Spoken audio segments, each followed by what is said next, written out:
Hello and welcome to the Monroe Method Clancast. I am Jason Monroe and this is episode 52. Now, today, we're going to talk about something I almost touched on last week, but I want to dive into this in a bit more detail. So I wanted to keep this one completely separate.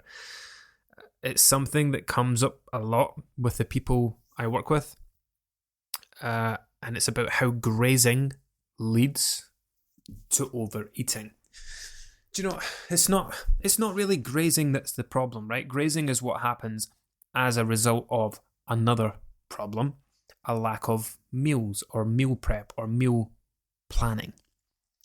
And I see it all the time. So I often say to the people I work with that I can read their tracking, their nutrient screenshots from MyFitnessPal and NutriCheck the same way the guy reads the stuff in the Matrix.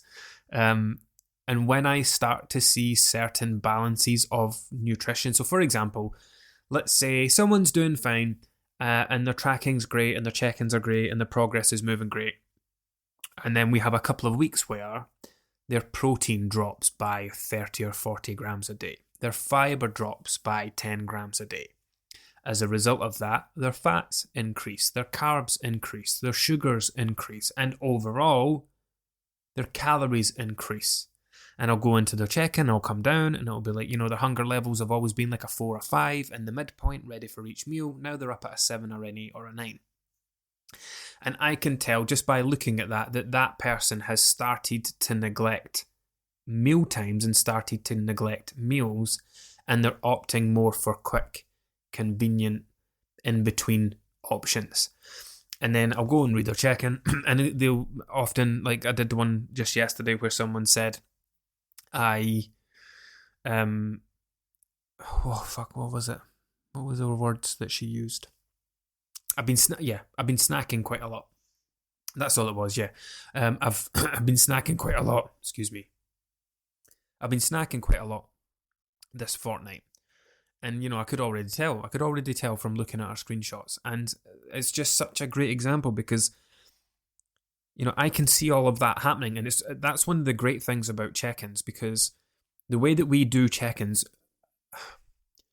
because we're using data, we're not using what people say. I mean, that comes into it. But let's say that I was coaching someone who wasn't tracking and who didn't have that. You're basically coaching someone on what they think is happening. Right? You're telling me your perception of what you think is going on, which might not be accurate, which might not be true, not because you're lying, but because you're maybe getting the wrong end of the stick, or you're looking in the wrong place, or you're identifying the wrong things. And then if you came to me with that wrong information and I coach you on that wrong information, and I'm not coaching you on the problem, I'm not helping you, I'm not giving you anything that you actually need. You've given me your thoughts around what's going on. I've coached you around your thoughts, but your thoughts could be miles off the mark. And it's one of the reasons that coaching people who are tracking is so great, because we have the numbers, we have the data, I have everything I need to see for me to be able to say, yeah. So the reason for this is, ultimately the problem here is that you're not eating meals. You've stopped putting meals together. You're just throwing snack type foods together. That's why your protein has went through the floor. That's why your fiber has halved. That's why your hunger levels are now an 8 or a 9. Now you're in a situation. Now remember, putting meals together, putting balanced, filling meals together is one of the things that helps people keep hunger at a reasonable and manageable level. So if you start neglecting those meals and start grazing, so now you've started doing this thing where you're not having proper meals, right? And because you're not having proper meals, you're still hungry and you still have to eat, but you're not doing meals, you're doing the other stuff. So the more your hunger ramps up while you're doing this no meals thing, the more you're turning to the snack type foods that aren't filling you up, that are higher in calories, and then you end up in, and this is how most people gain weight, they end up in this never ending hunger cycle. So a lot of the hunger that people experience is self-created through not responding to hunger.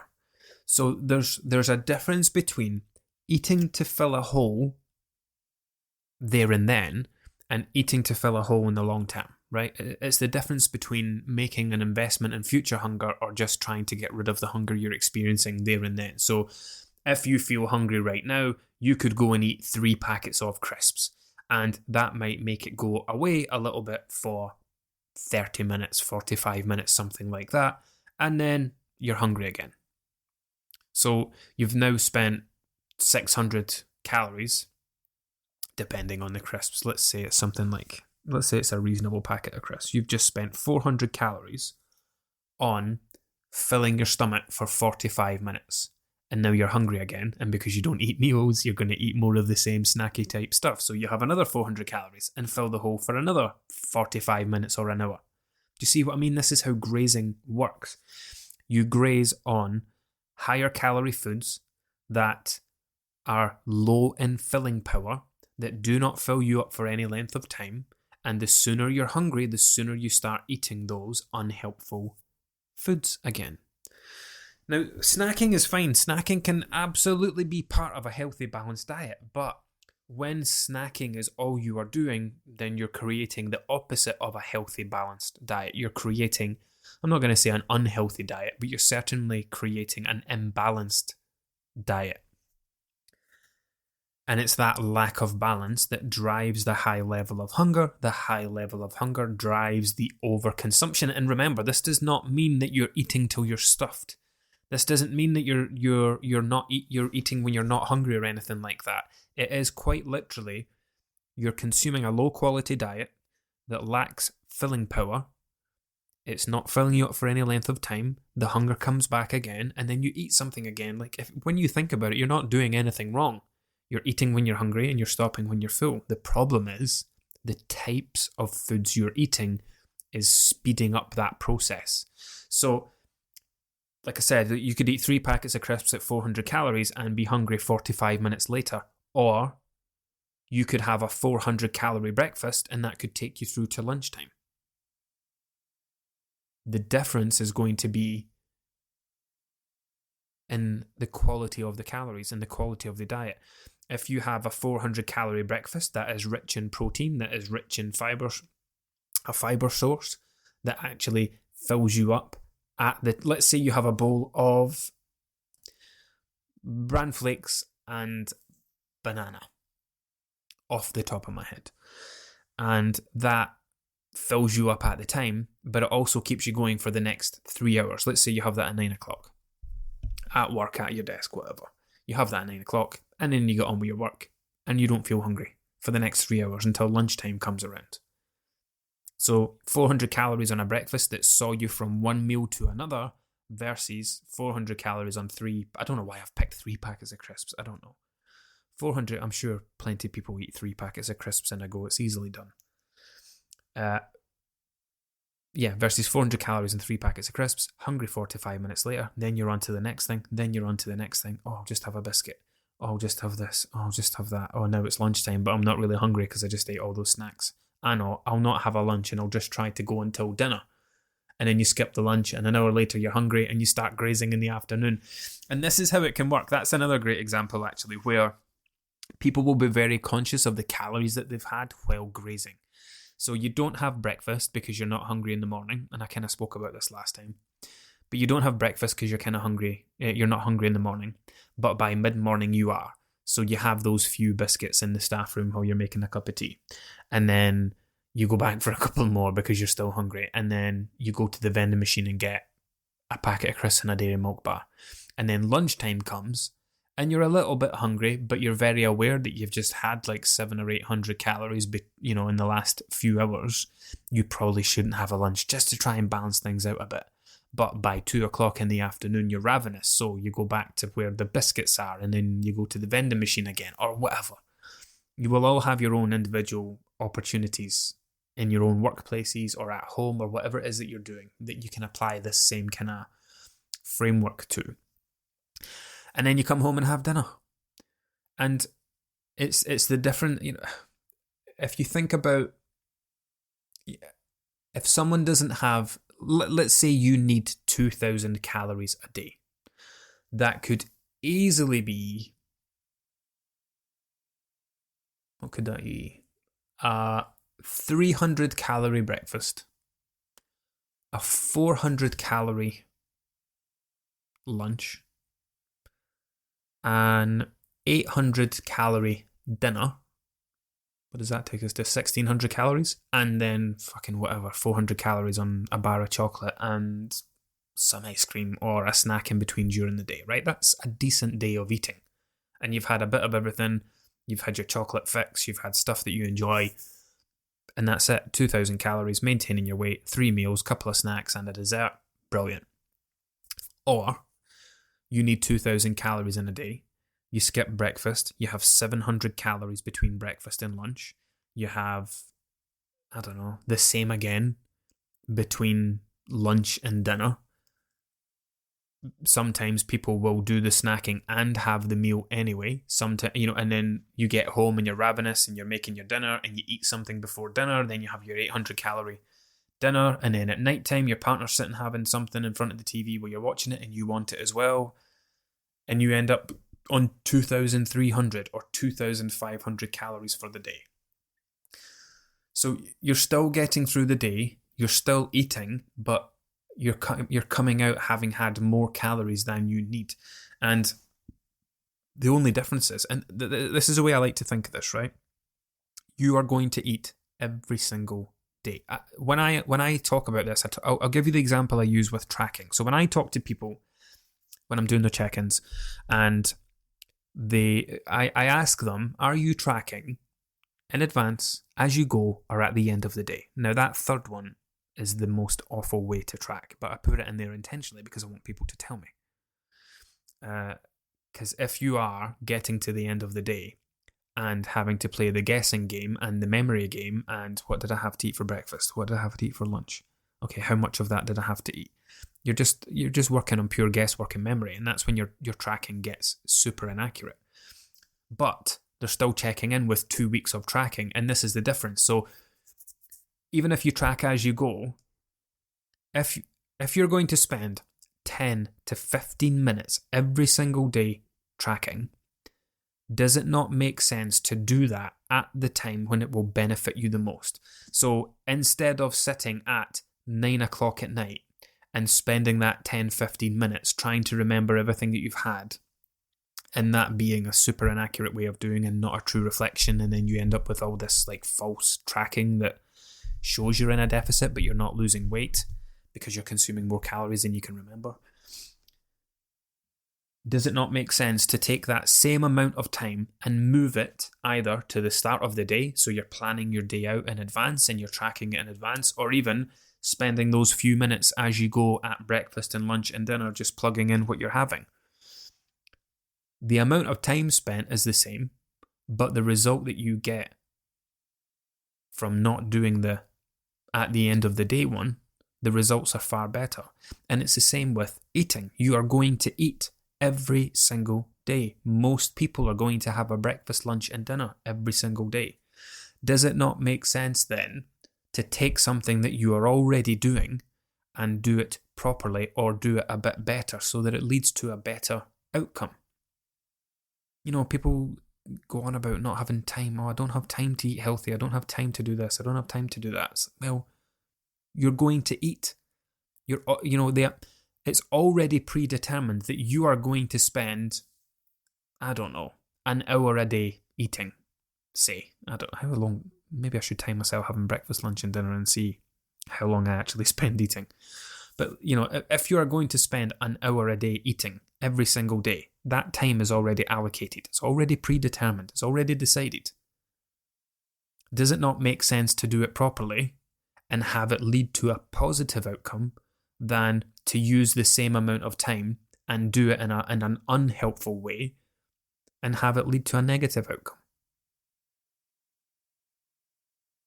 So, grazing contributes to weight gain basically because it leads to you consuming too many calories. That's it. You eat very small grazing type foods in grazing size portions, but they're usually higher in calories, typically higher in fat, higher in sugar, especially if it's like snacky type foods like cereal bars and biscuits and whatever. We call that energy dense, right? They have high energy density, meaning they contain a lot of energy, calories, in exchange for very little. So a biscuit at 100 calories will not fill you up for very long, versus an apple at 60 calories, which is like triple or quadruple the weight of an apple and volume of an apple. So this is why the quality of your diet plays such an important part, and why not meal times, that's not the right thing to say, because meal times aren't important. Meal times are a human creation, but responding to hunger with balanced plates of food is important. I have this new thing that I'm working on. Do you know what? I'll just tell you about it. I don't want to... When I come up with these things, I need to make sure that they don't sound disordered in any way. But there are hunger foods. What would be the opposite of hunger foods be? Non-hunger foods. There are foods you should eat when you're hungry, and there are foods that you shouldn't. So, for example, chocolate. You think of it this way, right? If you were hungry, would you sit down to a plate of chocolate, right? When you're hungry, when you think of a meal, you would not think of sitting down to a dinner of chocolate, although that might sound fantastic to some of you, but it's typically not what you would think to do, right? You don't sit down with a dinner plate and put all these portions of chocolate out. So bear with me, because I'm just making this up on the spot. But if it's not something you would have for a meal, then fuck it, I'll just say it, and then we'll thrash it out as we go. If it's not something you would sit down to eat as a meal, then it's probably not something you should be eating when you're hungry. That doesn't work, does it? Because then that doesn't count for like decent snacks. But the gist of it is, this is what I do with my kids, right? My youngest is going through some growth spurt thing like just now, and fuck me, every 5 minutes, I'm hungry. And in that way that they do. I'm hungry. Just constant. Absolute. It's draining. But he asks for things he shouldn't ask for when he's hungry. So I'm always very much, well, if you're hungry, these are the kind of foods we eat when we're hungry, right? I will get you an apple. I will make a plate I'll chop up some fruit for you. He will get you some cooked ham or whatever, right? Things that are actually going to help him. If it's in between a mealtime, I'll make up like a snacky type plate. Some cooked ham rolled up, maybe like some chicken fridge raiders, and some fruit or a yogurt, right? Things that actually contain protein, contain fibre, things that are not just going to fill the hole for 5 minutes, they're actually going to help fill him up for a little while. And if he says no, then he doesn't get anything. No, I want crisps. No, crisps are not a hungry food, pal. This is a hungry food. Crisps are something that you can eat as a snack, as an in-between thing. If you are hungry, this is what you eat when you're hungry. And then he'll go, okay, I'm not hungry. Can I have crisps? 4 years old, and he rips the absolute piss out of me. But there are things that you should not eat when hungry, right? If you're hungry and it's on the run up to dinner time, like 2 or 3 in the afternoon, dinner's at 6, you need to have something substantial that, like I said in the last episode, that can bring that hunger down from an 8 or a 9 to a 4 to a 5 to a 6. So that you're not approaching dinner ridiculously hungry, but still ready for it. Now, if hunger is the problem, chocolate isn't the solution. Haribos aren't the solution. Crisps aren't the solution. If you've seen that reel that I did, where I told the story about when I was at the soft play, and I heard a kid say to her mum, I'm hungry, and her mum says, you can't be hungry, you've just had crisps.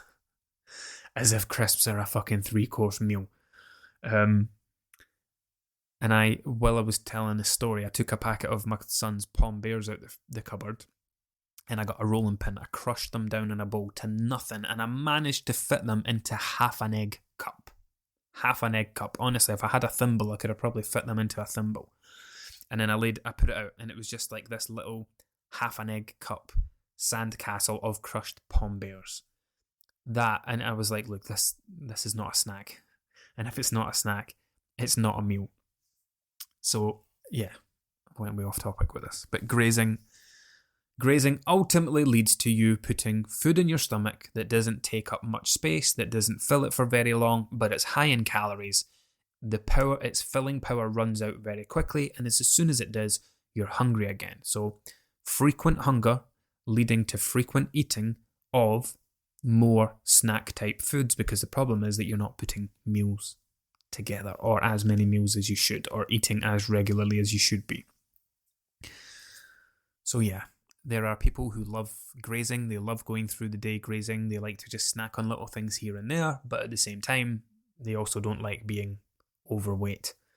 And grazing is one of the biggest thing that drives overconsumption. And again, coming back to what I touched on at the start, but I don't think I got into, this doesn't mean that people are overeating and intentionally massively overconsuming. Like I said, they're doing it right. They are hungry, so they're eating, and then they're full, and then they're stopping. The problem is they're going through, instead of going through that cycle like 3 times a day, like hungry for breakfast, eat, hungry for lunch, eat, hungry for dinner, eat, it's hungry every hour, every 2 hours. And instead of having 3 occasions like that throughout the day, they're having 8, 9, 10 occasions like that throughout the day. And you might not be stuffed. Like, if when you graze, you almost live in this perpetual cycle of never really being satisfied. You make the hunger go away a little bit for a little while, but it pretty quickly comes back again. You don't get to that true level of satisfaction that a balanced meal can actually bring you. And you just create this perpetual hunger cycle, which drives the overeating, which doesn't mean eating when you're stuffed and overeating when you're hungry and all the rest of it. It just simply means you're hungry too often and you're responding to it every time, as you should do. But it's the increased hunger, the frequent and incessant hunger, that's the problem. And that, in most cases, is self-created through the way that we balance and navigate our food each day. So, are you going to change your grazing habits after this? Are you going to start having more meals? Let me know. And also, like I said last week, come and join my ever-growing Instagram broadcast channel, because I'm having lots of fun in it. I've started putting the link in the captions. I don't know if it works. I should really check on Spotify when this goes out to see if you can tap links. But I've put the link in the caption. Go tap it. Come join my channel. Because exciting things are coming. And I'll just, I did say it last week. I was going to say maybe this is new information, but it's not. The Monroe Method, Clan Monroe, is moving away from Facebook to a standalone app community. The way that we do things is going to change. The way that we deliver our content is going to change. I've taken feedback from people who have left us over the summer who felt overwhelmed with the amount of information available. I'm going to change all that. I am going to change the first 2 weeks so you're not left to your own devices as much, even though there is quite a lot of interaction. People still need that little bit extra, so I'm changing all that. It's going to be in an app. It's not going to be in Facebook. It's going to be away from the Facebook environment. Many people didn't like Facebook, so this is all coming very soon. I am going to do a very limited intake of 50 people. Fuck it, I'm just going to say this, because once I've said it, I need to commit to it. I am going to build this throughout October, and it's going to be ready to launch on the 30th of October, and there are going to be 50 spaces for people to come in. You will basically be founding members, and you will still pay the same price that it costs now. It's going to increase substantially because of the changes that we're making, the platform that we're moving to. It costs money, thousands of pounds a year to do this other thing that I'm going to be doing. That means membership costs are going to increase. The level of service that we're delivering is going to increase, but not for the founding members. So if you hopefully you're on my mailing list. In fact, I'll probably announce it to the broadcast channel first. So there's even more of an incentive to go to Instagram and join the broadcast channel. But yeah, I will be opening that up probably towards the end of October, and we'll get these 50 founding member spaces snapped up, that will stay locked in at 2023 prices. You guys will help me prove the concept, manage it, tweak it, iron all the kinks out, so that it can launch fully and properly for 2024. How exciting. And yeah, there's not many people that listen. How many people listen to these episodes? Between like 80 and 100 people per episode, roughly. So yeah, you're the first one to hear about this. I've not announced it anywhere else yet. Well, I did kinda, but not on the level of detail I just went into. Anyway, enough from me. Go join the broadcast channel. All the information will be in there first, then on the mailing list. Exciting times are coming. Busy times for me, exciting times for the people we help. Until next time.